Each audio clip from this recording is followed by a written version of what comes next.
Since the horrific events of October 7th, when Hamas launched a large-scale terror attack in Israel, killing over 1,250 Israelis and foreign nationals, including children and women.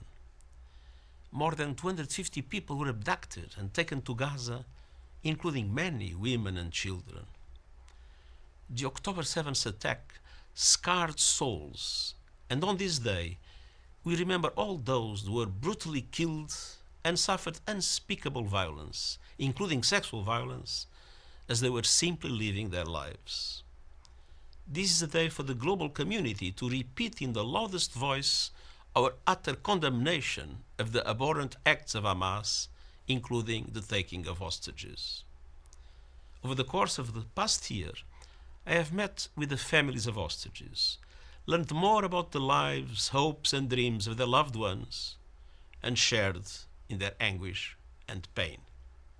I cannot imagine the torture they are forced to endure every day, and I demand once again the immediate and unconditional release of all hostages. Until then, Hamas must allow the International Committee of the Red Cross to visit those hostages. The 7th of October is naturally a day to focus on the events of that awful day. I express my solidarity with all the victims and their loved ones.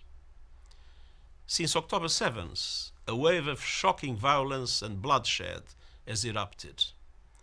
The war that has followed the terrible attacks of 1 year ago continues to shatter lives and inflict profound human suffering for Palestinians in Gaza and now the people of Lebanon. I have spoken out about this often and clearly. It's time for the release of the hostages, time to silence the guns, time to stop the suffering that has engulfed the region. Time for peace, international law, and justice. The United Nations is fully committed to achieving these goals. In the midst of so much bloodshed and division, we must hold on to hope.